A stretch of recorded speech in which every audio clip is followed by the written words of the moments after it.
Just a quick update, the Patreon page is now live. The link will be down below if you want to check it out. You'll have access to all of my betting packages and much more. Thanks again for all the support, but for now, let's get into the video. Yo, what's up guys? We're back. We're breaking down another fight card. This is a really good main event here with Thiago Santos taking on Johnny Walker. Really crazy fight. The rest of the card, there's some good matchups as well. Not a lot of great name value, but obviously we break down every card like always. And we've been doing really well recently, man. We've gone 5 for 5 so far. The Contender Series, won some money on that again yesterday. Won some good money on the UFC last week. So hopefully we could, keep it going and keep doing good these reads and these picks here. But definitely recommend jumping on the Patreon, man. Since we're doing real well right now, so we'll definitely check that out. Link's gonna be in the description.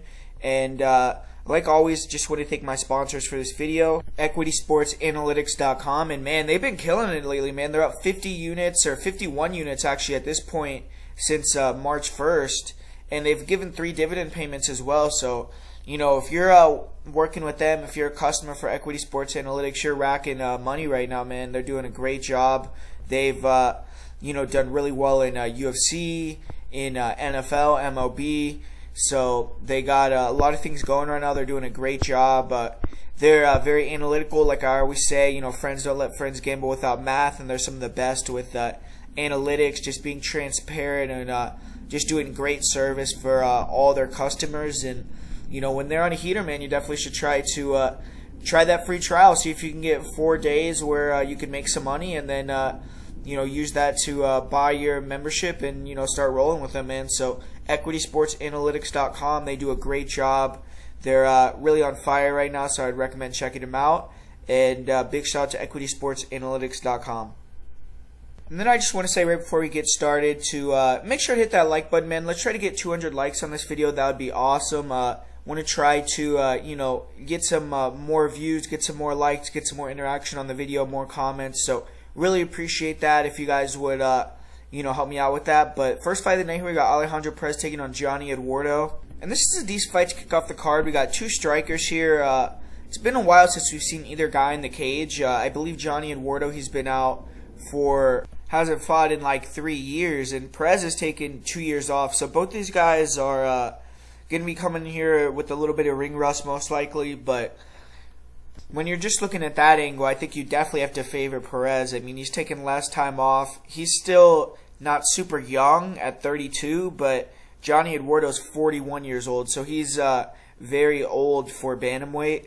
And Eduardo's been fighting since 1996, so man, I mean, that's pretty impressive, man, to have 40 fights, you're over 40 years old, and you're freaking fighting since 1996 at 135. I mean, you got to give him some credit right there. And he was actually linked to fight Anthony Burchak earlier this year, but it didn't end up materializing. So, he has been training. I'm sure he's going to be in decent shape. He's a long-time striking coach at Novo União, so obviously Novo União has had some of the best Brazilian fighters of all time in the UFC. So Eduardo, he's kind of been more of like a coach, I would say. I mean, he obviously has fought 40 times, so I don't want to say he's been more of a coach, but in the UFC, he fights infrequently. He, just hasn't had a long UFC career or anything, or he has had a long UFC career in terms of years, but not in terms of fights.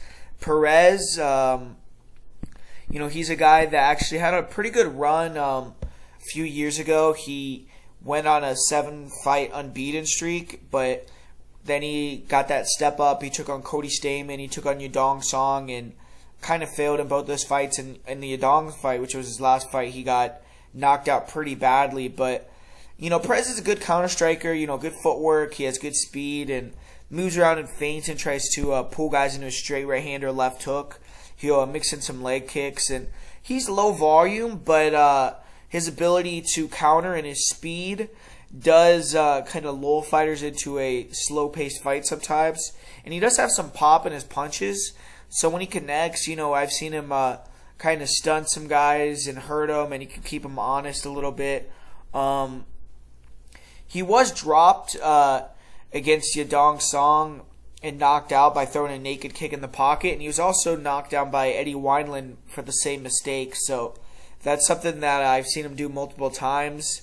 And in the pocket, he doesn't seem super comfortable. He wants to just be in and out, short combinations, not really brawl. Just be smart and, keep it a, low-paced fight where he can beat you with the feints and stuff like that, basically. He has 9 knockouts, and he's a good anti-grappler. He doesn't really grapple much offensively. I'm kind of interested to see if in this fight he breaks out some offensive grappling to try to expose that weakness of Eduardo. But his defensive grappling is really good. I mean, we've seen him against Matthew Lopez get taken down a couple times, but eventually work to his feet, knock out Lopez.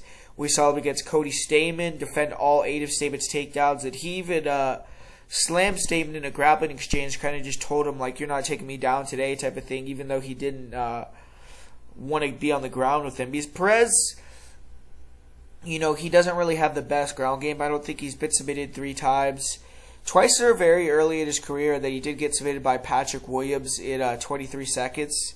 So, maybe that's something he wants to avoid against most guys. With Eduardo, I don't really think there's a huge threat of the submission. When you look at his opponent, Johnny Eduardo, he's a very fast twitch, really good counter striker. He has good movement, good footwork, really good head movement, good feints, good jab, good 1-2. His right hand is really dynamite. He has big power in it. He has good low kicks. He starts and ends combinations with kicks pretty effectively. And he has fast counter punchers. He can counter punching. He can kind of demoralize his opponents by making them miss, making them counter, and then making them hesitant to throw.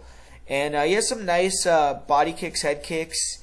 He can be low volume as well. He's, like I said, more of a counter puncher, looks for that home run punch. And I could see his fight being kind of low paced. But he has 10 knockouts. Eduardo, 2 of his 3 UFC wins are knockouts. And his defensive durability on the feet has never really been in question. He's only been finished by strikes 1 time in 40 fights. So, shown to be very durable throughout his career.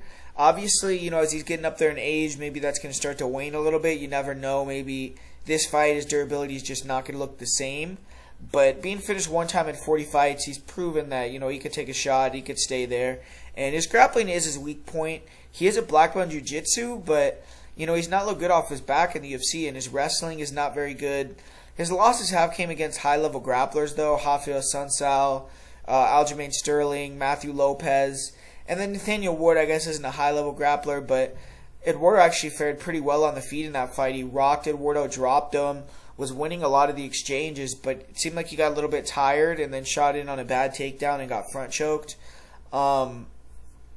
Against Aljo Sterling, he got guillotined as well, so it seems like he kind of doesn't have good guillotine defense, and he's been submitted in 9 of his 12 losses. So just saying that overall, almost 90% of his losses are via submission.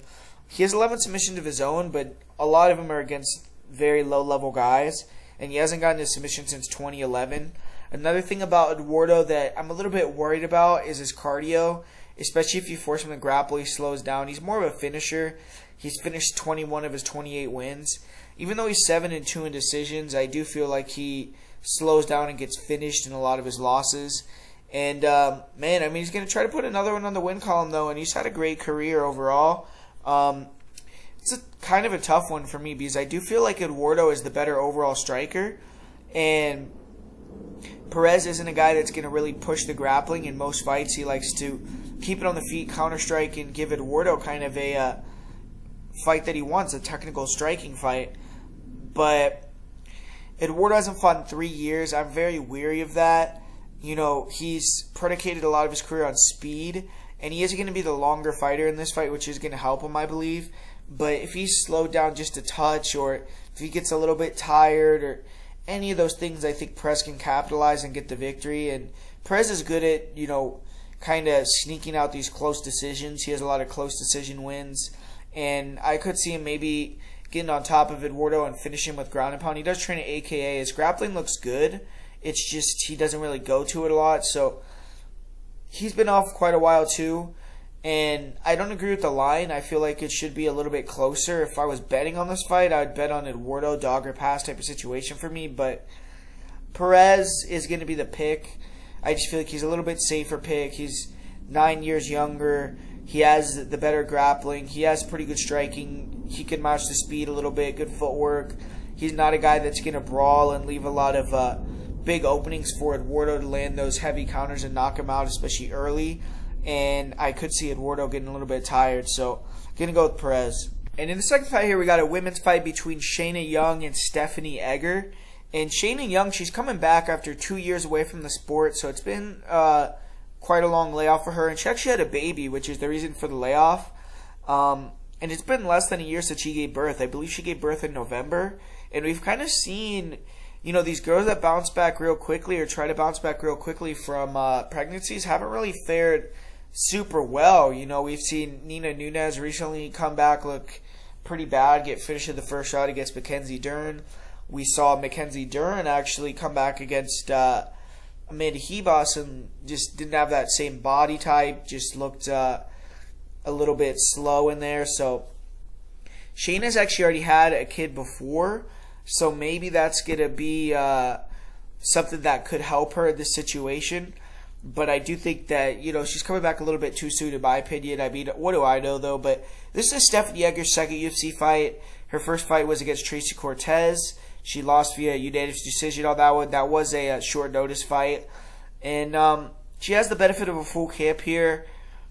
I think she was actually scheduled to fight Sarah Alpar May 22nd. I don't know what necessarily happened with that. But, now they're getting in way later in the year, for Stephanie Egger. I'm not sure if she pulled out with the injury, but she hasn't fought in about a year either. But this could be her second fight in the United States, and I feel like that's going to be a help for her as well. This isn't going to be so short notice either. And Egger, the striking, Shayna Young is going to be significantly better on the feet. Shayna Young, even though her striking is a little bit wild, and I feel like she throws a lot more volume than she can keep up with. She tends to gas herself out in the first round, really wear herself down. And you saw that in the Macy Chiasson fight. But her striking is decent. I feel like she's going to have a big speed advantage, and her aggressiveness is going to probably land her some shots. Egger throws a lot of kicks. A lot of low kicks, front kicks, round kicks, but kind of telegraph kicks. She does have some power in her hands, but just a little bit sloppy. And she is durable, though. I will give her that. I've seen her take some pretty big shots. And she's a good grappler. She's big for the division. She has black belt in judo. She has some really nice trips and throws, and she's really strong. She bullies a lot of lower level girls, and she can overwhelm them on the ground. She's pretty skillful on the ground. She's finished 4 of her 5 wins in the first round. And her 2 fights that went to decision, she's 1-2 in those fights now, so she doesn't have the greatest record going to decisions. I do feel like the grappling, there's going to be a big advantage for Egger. Shayna Young is a former wrestler, I believe, and it seems like she just doesn't really translate that into the octagon, though, because you watch her fight, she gets taken down in a lot of fights, and even by girls that I don't think are nearly as physical or as good at grapplers in the clinch, have hit judo throws, have hit trips on her, like Sarah Alpar. Sarah Alpar actually took the back and submitted Shayna Young on Contender Series. And obviously Alpar is a smaller girl. She fights at 125. She's not that skillful. And she was able to kind of dominate Shayna Young with the grappling finisher. Miranda Maverick took her down in the first round, took her back and submitted her. So I feel like Stephanie Egger, this is a good matchup for her, man. If she comes out here and can't stop the wrestling again against Shayna Young, gets held on her back, because that's where she seemed like she was really weak against Cortez as well. Man, I think that will be a pretty bad side. You would cut her at that point. But she has a good armbar even off her back. And I don't think Shayna Young is going to be able to keep that pace. I think that she might start good with the striking a little bit, but I think Egger's going to eventually get her to the ground, probably take her back and submit her. So I got Stephanie Egger in this one, winning inside the distance via first round submission, actually. I also think that Young's coming back too soon. I keep harping on that point, but I don't like that, and that's another reason why I'm leaning towards Egger. In this next fight, we got Douglas Andrade taking on Gaetano Pirello. This is a really good fight, in my opinion, a striker fight. And Douglas Andrade is going to be his 5th UFC win if he's going to get it. He's been a veteran of the UFC for a minute. He's beaten some good guys like Marlon Vera, Renan Barão, And he's been in there with guys like Rob Font, Petr Yan, Laron Murphy. And he actually had a good account for himself, in my opinion, against Laron Murphy. It was a close decision. He had some success. And Gaetano Pirello, this is going to be his second UFC fight. He had kind of a rough debut against Ricky Simone. He got ragdolled, submitted in the second round. But he's a Belgian fighter, so he's fought primarily in Europe. This is actually going to be his first fight in the United States. He fought on Fight Island, his first UFC fight. And he's an aggressive striker. He's fast. He has good movement. He tries to dart in and out of range with big punches, but real wild, loopy. He still gets from point A to point B fairly quickly, but he mostly likes to punch his way into the clinch where he has some heavy knees. He'll, work elbows, shots off the break. He's decent on the inside. I mean, that's where he's at his best. He wants to pressure guys to the cage, work combos, work that clinch. In the pocket, he likes to try to slip and rip with that straight right hand.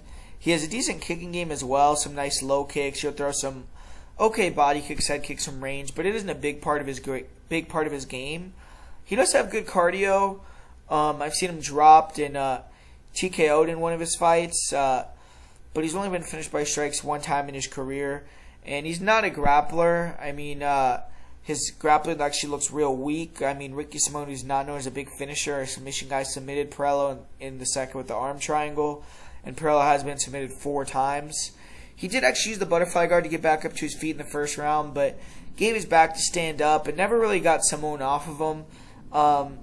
Douglas Andrade, this guy's a very fast twitch guy, good counter striker. He has power in his hands and pretty solid grappler as well. He has, a lot of weapons too. He'll throw a lot of spins and very dynamic guy. And in my opinion, in order to beat Andrade, even at this older age, you have to be able to stick and move from the outside or take him down. And Pirello, in my opinion, is not able to do either of those things. Pirello is going to get on the inside, work knees, work elbows. On the outside, he's a bit sloppy. I think Andrade is much better with his boxing, a lot tighter. I think the leg kicks from Andrade are going to be an issue. Andrade did struggle with the low kicks against Laron Murphy, so hopefully he's addressed that because I think Pirello may try to exploit that a little bit. May try to use his kick game to keep Andrade at bay, but I don't think he's going to be good enough with that. I think this style is a good matchup for Andrade. Andrade is the better grappler. He's the better boxer. He has more power. And I just think he's going to get put in the clinch where Pirello wants to be, but he's going to be much stronger, more physical, be able to land knees, land elbows that are more powerful than Pirello's. And I think on the breaks, he's going to be able to land big shots. I think he could even get a takedown and possibly get a submission, which the odds are probably going to be pretty good at. So, I'm going to go with Andrade inside the distance. I think Gaetano will try to push the pace, but Andrade actually looked good in his last fight in the third round. And I just think this is a good matchup for him. I don't think that Pirello's going to be able to use his long-range weapons to keep him on the outside. I don't think on the inside he's going to be able to contend with a guy like a powerhouse like Andrade. And I think on the ground, where you usually want to take Andrade if you're the superior fighter, he isn't good enough there either. So I think that Andrade is better at all facets and is going to get the job done here pretty easily inside the distance. This fight right here is a pretty good matchup with Devonte Smith taking on Jamie Mullarkey. And Jamie Mullarkey, he picked up his first UFC win in March. He was able to knock out Commonworthy in pretty resounding fashion. It was in less than a minute, and obviously he's going to be looking to build off that momentum. But being in Australia, I'm sure he's had a lot of issues with this camp. I'm sure it's been pretty hard. But Mullarkey's a big guy for the division. He's obviously 6 feet tall. Usually he's pretty long. In this fight, he's actually going to be at a reach disadvantage. But is he going to have a 3-inch height advantage still? And he fights long. He likes to use the jab. He really just wants to feign and pressure and then try to counter and fighters throw offense on him. And he has a tough chin. He's very durable. He landed a really good left hook, which is what put out Commonworthy, and he's willing to sit down in the pocket and brawl. Just ask Brad Riddell. Mullarkey hurt him really bad in an exchange, and that's kind of where Mullarkey wants to be. He can bang it out in the pocket. He wants to either do that or he wants to get it to the ground. And you saw in his fight with Farsiam where Mullarkey could struggle with guys that have good movement. He struggled a lot with the jabs, the low kicks. Didn't really get inside very effectively and get his boxing off. He's pretty one-dimensional. He doesn't really do much outside of boxing and grappling. He does have 9 knockouts, though, so he has some power. And his last 5 wins are actually by KO TKO. He's been finished by strikes twice in his career, but he is a durable guy. And he's a solid grappler. He has good timing on his level changes, good double. When he gets on top, he isn't super dangerous. And I've noticed that his top control jiu-jitsu don't look very good. But he's pretty relentless, and he'll continue to wrestle. He can scramble pretty well. He pushes the pace. And he has decent rear naked chokes, ground and pound. Cardio is a weapon for him. Even though he isn't the best on the ground, you saw him be able to control Ziam in the 3rd round better than the first 2 rounds. And I expect him to rely heavily on his grappling and cardio in this fight if he is to win against Devonte Smith. We've seen Devonte Smith, even though it was a while ago at this point, get tired, get finished in a fight against John Gunther. And Mullarkey isn't a big submission threat. He only has 2 in his career, but with Devonte Smith, he is coming back off that pretty good win over Justin James, even though, Justin James was coming up a weight class and didn't have great success in the UFC. Devonte Smith was able to finish him. He did well in that fight, and he's really long, and he's very fast. So those are the things that give fighters issues with Devonte Smith. He has a really good jab. He has really good leg kicks. He throws a good jab right hook or jab straight right hand combination, and he has good distance control. He moves in and out really quickly, really good hand speed. He has good body kicks, and he has 1-punch knockout power. He's ended 10 of his 11 fights via KO TKO, and one thing about him, though, is he does seem like he has some durability issues when you can hit him clean. He's been finished by strikes twice. Once more was kind of due more to exhaustion, though. Against Kama Worthy, he did get knocked out. And he's improving as a grappler. He showed it again in his last fight. He was able to hit a nice reversal, got on top, finished the fight on the ground. And, he's improving his footwork, not allowing fighters to close the distance on him, not allowing him to back up to the cage, using his length. He has strong hips, and he was able to finish Joe Lowry with nasty elbows to the head when Lowry attempted a double against the cage. He has gotten just much better with his takedown defense. In his 1 loss against John Gunther, he did struggle with getting taken down, and his cardio looked weak. But I think he's kind of addressed that now at this point. I like Devonte Smith in this fight. I think he's going to be able to get it done via either knockout or decision. I don't think Mullarkey is going to be effective with his takedowns, and if he is, I think Devonte Smith actually even has enough off his back to get a sweep, get on top, because I don't think Mullarkey is necessarily that good with his top control. The only thing about it in this fight is if Devonte Smith's cardio is going to hold up, because if he gets tired, Mullarkey may be able to find that finish in the 3rd or take over down the stretch. But I'm going to go with Devonte Smith via knockout, actually.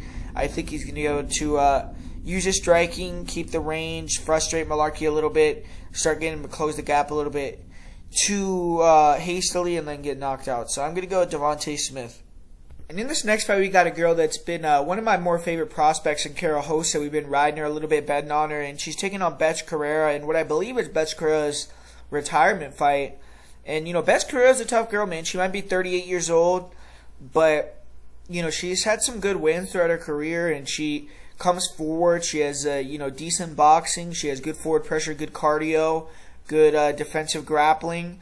And she's shown that she can overwhelm girls with their pressure and cardio, take them out. That's a lot of lower-level girls. I mean, it seems like since women's MMA evolved a little bit, Bethe hasn't been getting those finishes. But if girls slow down on her and, they can't keep that pace, Bethe can, keep pushing that pressure going forward, using her boxing, getting in that pocket and, working her game there. But Karol Rosa, to me, is one of these girls that looks like a very good prospect. She's young. She's only 26. So she's going to be getting better every time out. And you see that. I mean, you saw her last fight against Jocelyn Edwards, how aggressive she was. She went out there and she was exchanging, throwing bombs, and showed big power. You saw her earlier in her career against, like, Laura Procopio, for instance. I feel like she wasn't as confident with her striking, and she was getting hit quite a bit. The thing about Rosa, she doesn't have a lot of head movement, so Bethe is going to be able to hit her. I mean, that's the thing. So, Bethe is going to be in this fight, I think, especially early. But I think Rosa is just going to be landing the bigger shots that are more impactful. I think that she can mix it up too, grapple, get the takedowns, use the clinch if she wants to. And I think on top, she's going to have a big advantage over Bethe. So that's something that I think Rosa could do that'll kind of differentiate them. But I think on the feet, early on, Bethe is going to be in there. She's going to be landing, and Rosa's going to have to, respect that. And she can't, go crazy trying to take out Correira, because if she gets a little bit tired, Bethe might be able to take over. But I think that the full package of Rosa, where she can grapple, she could strike, is going to be too much for Bethe. I think she's going to have the cardio to kind of push Bethe and get her a little bit tired as well, even though Bethe is more known for that usually. I think Rosa has a great gas tank, so going to go with Karol Rosa to pick up the win in this one. And in this next one, we got a girl that I actually knew about before she came to the UFC, and then I bet on her in her first 2 UFC fights, and I feel like some people just don't see it yet with Casey O'Neill, but I feel like she's going to be someone that's going to be up there in the rankings, and she's going to be forced to be reckoned with in a couple years. She's only 23 years old, almost 24, but she's big for the division, man. I mean, usually Antonina's a big girl. She usually has the reach advantage and almost always has the height advantage at 125, but in this fight, she's going to be at a 1-inch reach disadvantage against Casey, and Casey's super strong, super physical for the division. I think she's one of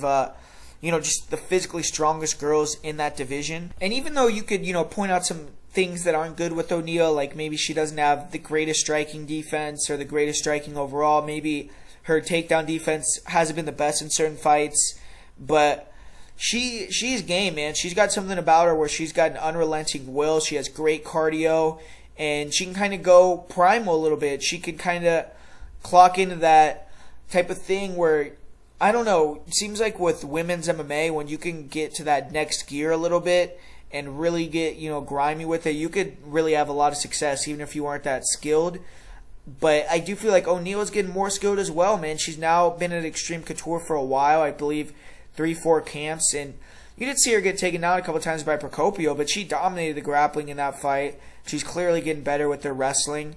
Her striking is improving as well, and she's very aggressive. She's long, like I said. She has good 1-2 straight shots. She'll throw that lead left hook. She's very tough. She's super hittable, which in this fight is, going to be something that early on she's going to have to be very careful with, because, Antonina is someone you have to respect, at least as a striker. But, O'Neill's a good wrestler, man. She's a tricky submission grappler. She does stand tall, overextend on her punches, and it gives fighters easy entries to take her down, but I don't see Antonina wanting to take her down. If she does, Casey O'Neill is very good off her back with submissions, and she probably, in my opinion, will be winning off her back as well. But O'Neill, when she gets in top position, she's just a demon, man. She has really heavy hips. She has great passing ability. She moves into dominant position. She has great back takes, rear naked chokes, really good ground and pound. She pushes at an unreal pace. And she hasn't shown the best top control in certain fights because she's really been trying to get the finish. But I feel like that's gotten better at her recent fights, and she's only going to be improving, like I said, at Extreme Couture, being 23 years old. Antonina, to me, man, she's almost 37 at this point, so she's getting up there in age pretty significantly. And, she is the Muay Thai world champion. She has good jab, good right hand, some decent kicks. But her clinch game is really where she's at her best. She's really good in that Muay Thai clinch. She has good knees, good elbows. And I don't think she wants to be in the clinch or in the grappling, any grappling situations with Casey O'Neill. And I don't think she can defend the takedowns, man. I don't think she has the cardio. I think if she gets taken down by Casey O'Neill one time, she's either going to get damaged really badly and Casey O'Neill is going to be able to get the finish in the next round, or she's going to finish the fight. I don't really see it with Antonina. She's flat on her back when she gets taken down. No hip movement. She has no ability how to retain guard.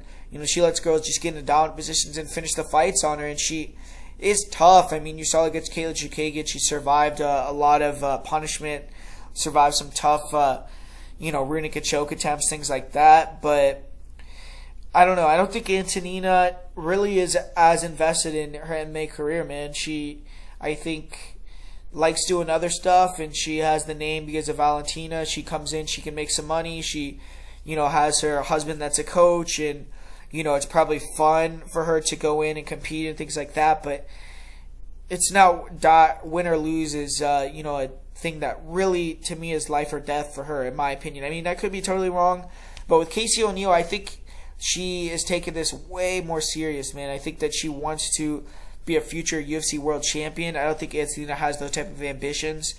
I think Casey O'Neill is going to go in there. She might have to, have some adversity early, but I think once she finds that takedown, she's going to finish the fight, look good again. And, a lot of people are down her against Laura Procopio. I see some people down her again here. And I think eventually people are going to start coming around and seeing Casey O'Neill for what it is. So I'm going to go with Casey O'Neill to pick it up and get the finish here. And to make sure we got two grapplers, and one of them is Joe Solecki, who's set for his second fight of 2021, his fourth UFC fight. And so far, so good for Solecki. He's 3-0, and his last fight he beat a legend in Jim Miller. So now they're giving him a fellow grappler who's more in his prime, who's won 2 fights in a row himself, in Jared Gordon.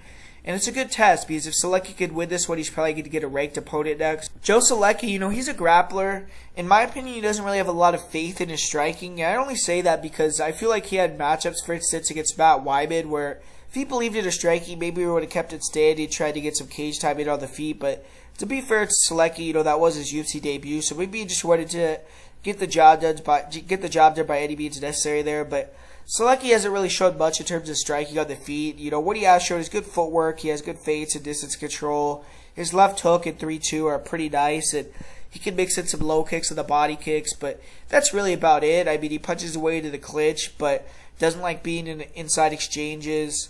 He holds his chin a bit high. He doesn't really have the best hand speed, but he fights smart. He does a good job of staying all the way in or all the way out.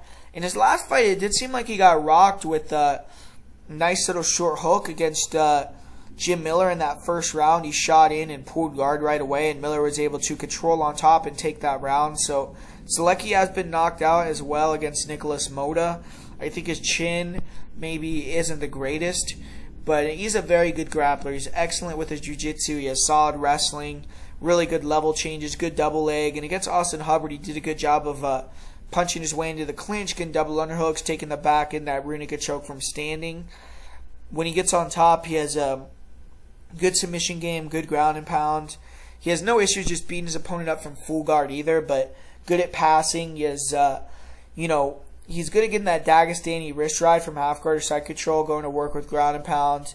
He wants fighters to give their backs. He has good rear naked chokes. He floats from the full mount to the back mount pretty well.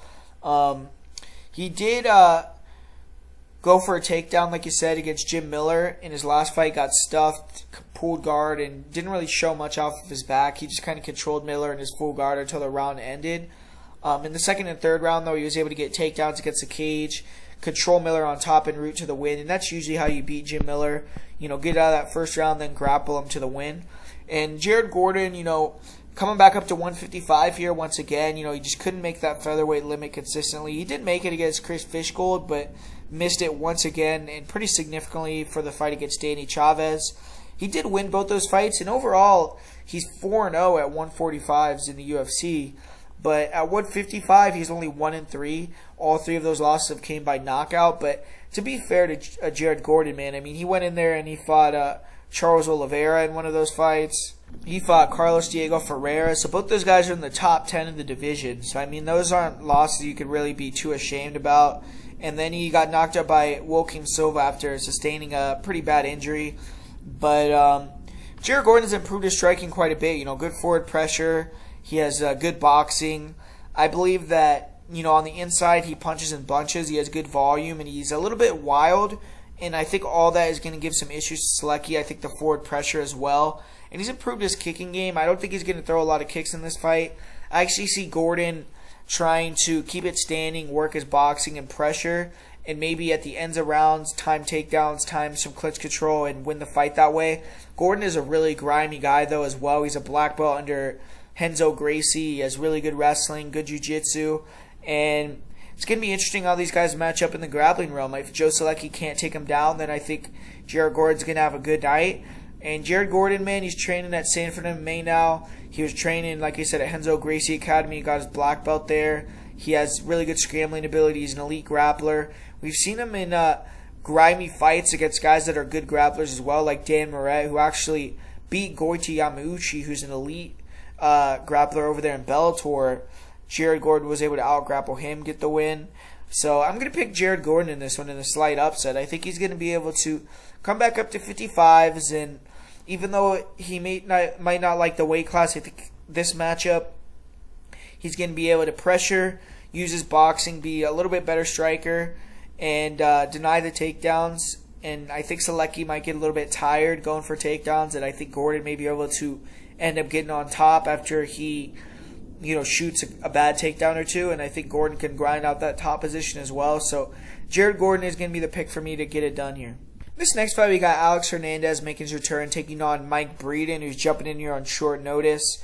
Hernandez, he's obviously a polarizing guy in MMA. He came in really hot. He had that sick knockout over Beneil Dariush. He beat OAM and was kind of in that stage where if he beat Cowboy, he probably would have got like a top 5 opponent, been fast-tracked into, stardom in the UFC. But Cowboy kind of showed he's not ready for that level yet. And then since then, he hasn't been able to really come back and bounce back effectively. He's only been able to go 2-2, and his 2 losses to Drew Dober and Thiago Moises are guys who are outside the top 15, even though they're very high-level guys as well. They aren't, the best losses to have, but he's still younger than 30, and I think he still has a lot of potential. He's very fast. He moves around, big power, great stance switcher, feints, fakes. He has great wrestling as well. He can rely on his cardio, and Hernandez is a good fighter for sure. But the thing about him is, his striking isn't the best. And sometimes he can run himself into the ground if he can't find the takedown. He could keep shooting, and you saw that against Drew Dober. He got tired, got finished. Gets Thiago Moises, really struggled with the counter-punching style. And Mike Breeden, even though he's a big underdog coming here on short notice, he's a guy that, has a decent style for Alexander Hernandez in terms of he moves around a lot. He's a fairly technical striker, stance switcher, tries to keep it long, keep guys on the outside, and counter them as they come in. You'll throw some flying knees, some nice attacks like that. But Breeden's wrestling isn't that great. And even though he has good cardio, he likes to push the pace. In this fight coming in on real short notice, I don't know if he's going to be able to do that. He is pretty durable. He's only been fished by strikes 1 time in his career. It was really quick as well. So I feel like moneyline-wise, I don't know if I would necessarily trust Hernandez as like a -600 favorite. But I think he's going to be able to get it done either by first-round knockout, or if he doesn't get the knockout, going to his wrestling and getting the win that way. But I think even on the feet, he's going to be able to, use his speed and movement to kind of get the win over Breeden. Breeden's pretty technical, good striker, but I think he's not at this level, And so these girls were scheduled to fight a couple months ago, Aspen Ladd, Macy Chiasson, and unfortunately, I believe one of them got COVID or something. I don't remember exactly what happened, but they've rescheduled it for now. And Ladd's been out for over 2 years at this point. She tore her ACL and her MCL in her last fight, so a pretty bad injury.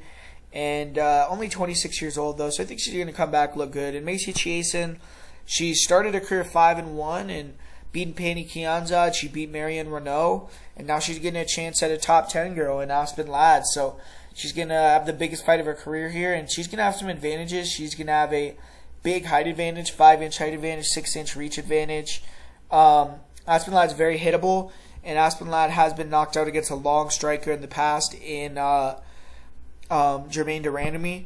And this clash of styles, obviously, Chasen's going to have to stay off her back to win this fight. Sometimes she can lack composure. Now she strikes, she can give up the takedowns. And she also throws naked kicks, which get her taken down. In the clinch, she also gives her back. She's dangerous in the clinch, though, with elbows and knees. And she did cut open Marion Renault in that way in her last fight. We've seen Chiasson get put on bottom. She isn't very good there. She does have long legs, and her guard is hard to pass, but she doesn't really make any attempts to stand back up to her feet. She will try to go mission control, work elbows. She's a decent scrambler, but she can be controlled and held down. She lost her fight to Lena Landsberg due to that. And she has a long reach, Macy, but she doesn't really use it very well. In a lot of her fights, she smothers her work, gets in the clinch, decides to grapple. And that's just something against Aspen Ladd that's not going to be something that goes well for her. I mean, against Marion Renault, I will say that was probably her best performance. She was able to use a leg lock, sweep. She defended a lot of the takedowns of Renault. She kept the range better. She wasn't so wild. In this fight, she's going to have to be even sharper, even better on the feet. Chiasson also has a tendency to slow down, especially if she's getting taken down. So I do see her maybe getting a little bit tired in this fight. And ultimately, I'm going to pick Aspen Ladd to win via either KO TKO, via ground and pound, or via decision. I think Ladd's going to be able to use her dominant skill, which is the wrestling, to get the win. And up next here, we got Misha Cirkunov taking on Krzystof Jotko. In my opinion, this is a really interesting fight because Misha Cirkunov is dropping down to 185, which to me is already something I'm kind of interested to see because I don't know if he can even make that weight. I'm going to be excited and kind of ready to see what he looks like on Friday at the weigh-ins because if he can make that weight and looks good, I mean, he's going to be one of the biggest 185ers for sure.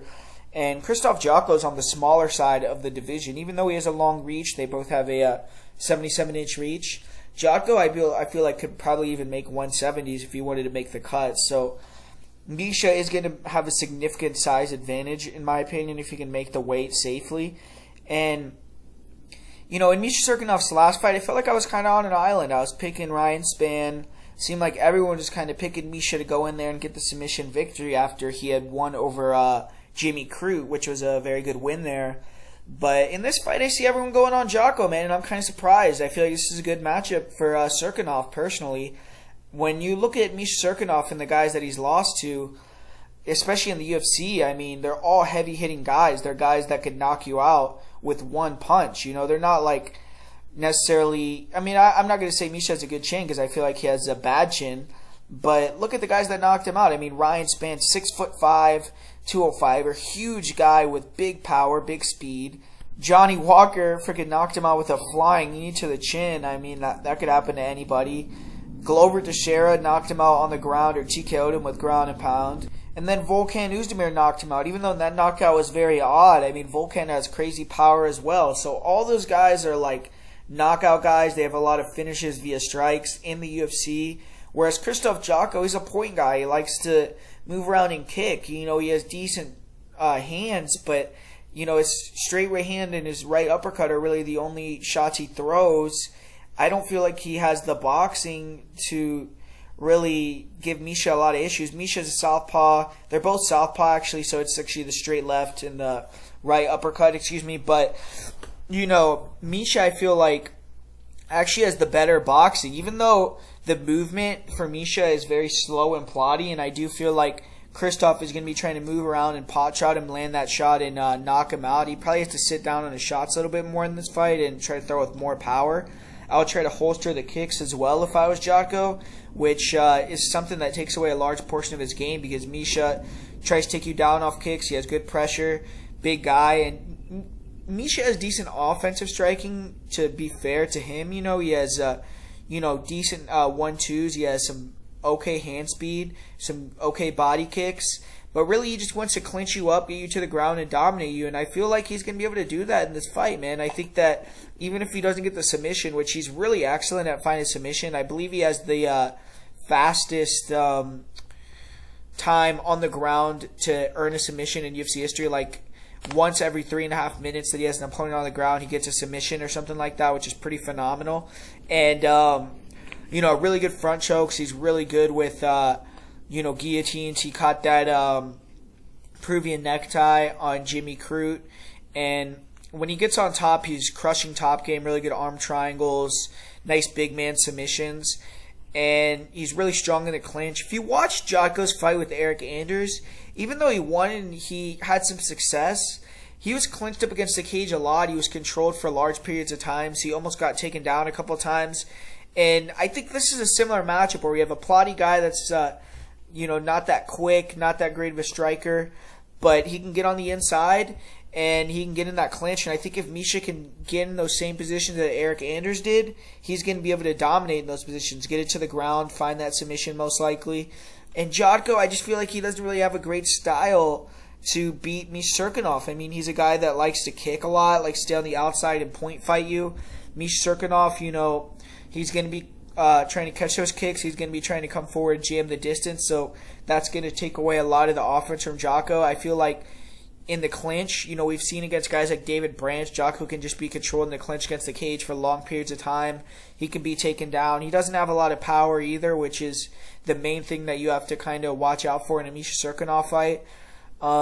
With Misha, though, cutting down to 85, his chin already being what it is, Jotko could knock him out. It's definitely possible, but I think with this fight, Misha has enough to get it to the ground and find that submission over a guy like Jotko. I think he's going to get it done. You look at Misha, he does have some good wins against guys that are good movers. He beat Nikita Krylov, he beat Kutelaba, obviously he beat Jimmy Crute. So, I mean, man, he has some good high-level wins, and I think he's going to find the win here against Jotko.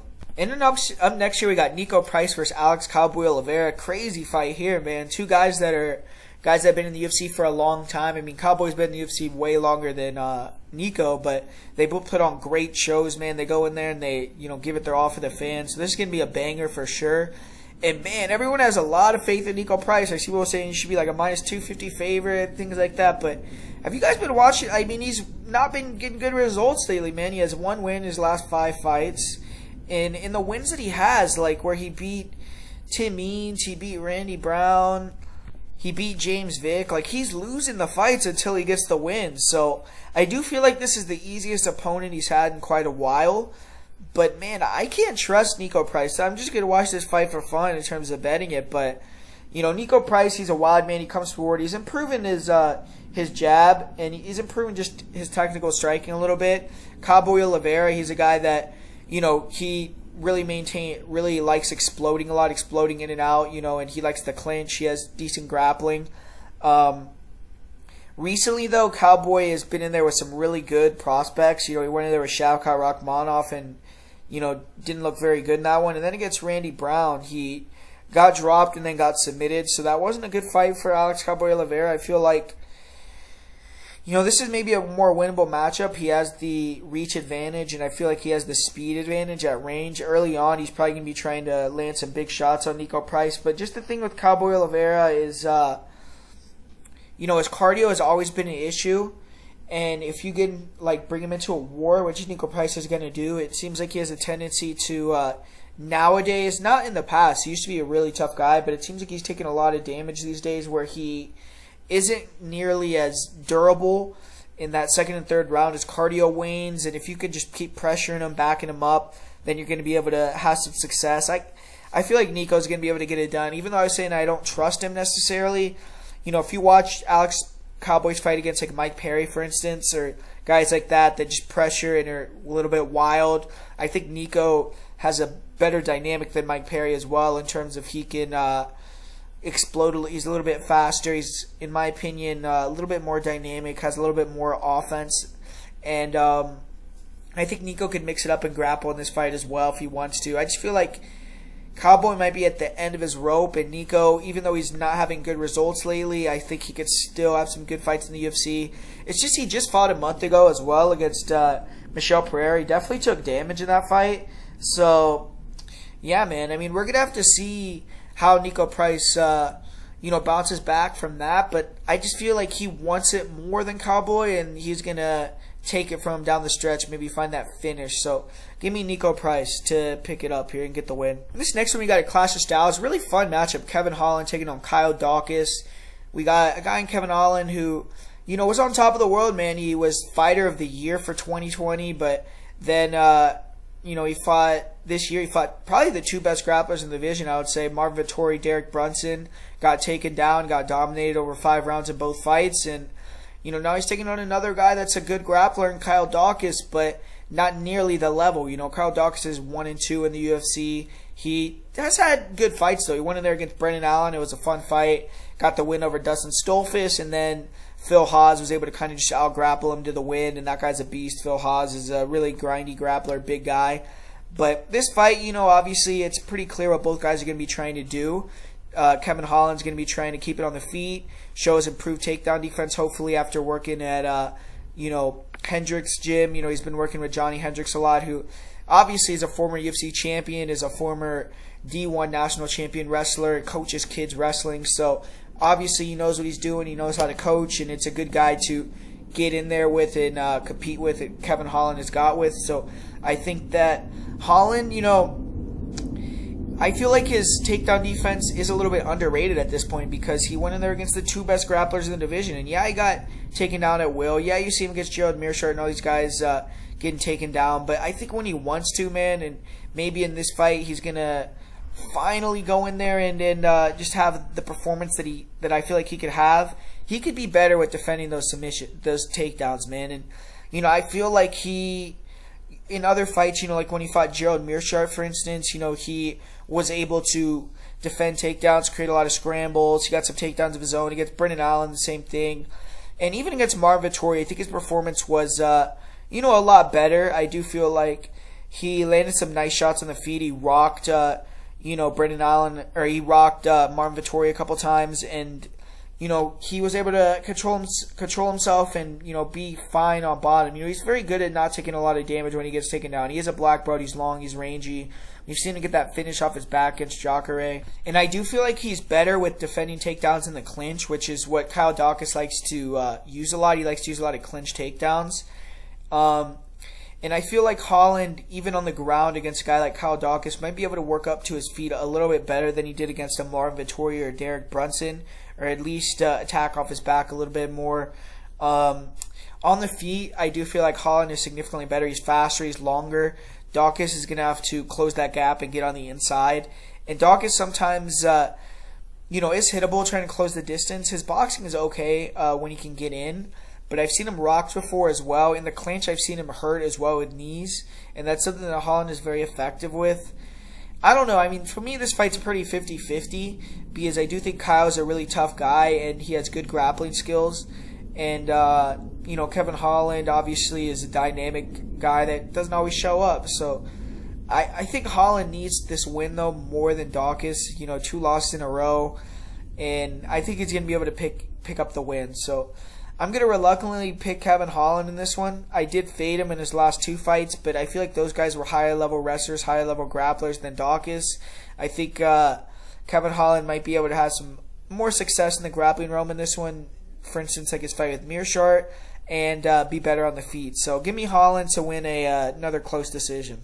Then finally we got the main event here. We got Thiago Santos taking on Johnny Walker. And, man, I mean, I don't think anyone could really give you a super in-depth breakdown like how they think this fight is going to really play out, be super confident, because, fuck, man, I mean, both these guys go out there, they throw hammers, they go for the kill. I do think Thiago Santos technically is clearly superior, and he's probably more durable. I mean, Walker has shown bad chin issues. It seems like whenever he gets touched clean on that chin, he can get knocked out. And, you know, Maheta, he's lost 3 in a row, but it's been against 3 of the best guys in the division, man. He lost to John Jones, Glover Teixeira, and Alexander Rakic. And his last fight against Alexander Rakic was actually very close and competitive. Even against Glover Teixeira, I mean, he dropped him multiple times, almost got him out of there. So, you know, Thiago Santos, he's knocked out the champion, Jan Blachowicz. He has beaten really good guys like Anthony Smith.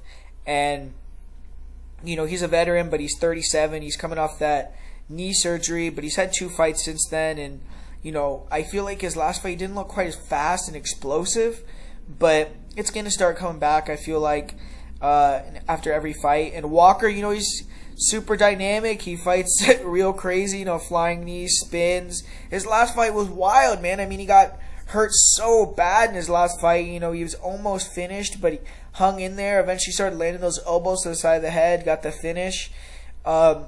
You saw his fight against Nikita Krylov. He did struggle getting taken down and controlled on his back. And I don't really see Maheta doing that. But if Maheta takes him down and works that ground and pound that he has, he could take Johnny Walker the fuck out of there, no doubt. I think that would be a smart game plan to do. You know, surprise Johnny Walker with a takedown. Get him down, get on top, finish the fight. But, man, I think these guys are just going to go in there, and it's going to be a gunfight in that first round. And I see it ending in the first round, man. I think Thiago Santos is either going to land that kill shot with the punches or a big body kick, big head kick, and, you know, crumble Walker, or even, like you said, get the takedown, which I believe would be smart, because I do feel like Thiago has the ability to get it. We've seen him take down guys like Kevin Holland and others. And if he gets on top, I think he can finish the fight with ground and pound. But, you know, Walker has a chance to land that flying knee, land a shot in the clinch. You know, he is going to be significantly bigger, big height advantage, big reach advantage. He probably moves a lot better. He's probably a little bit faster.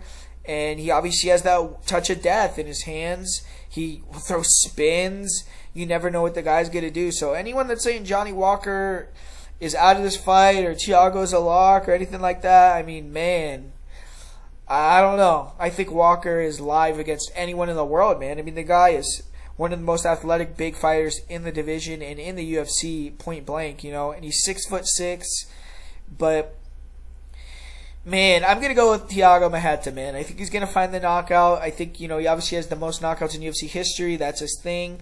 Johnny Walker, he just is too chinny for me, and I think that's gonna be the difference. So I'm not super confident. I mean, I think it's going to be a gunfight end of the first round. So the under, I think, is a good bet to look at maybe. But as a pick, I'm going to pick Maheta Santos via first round KO.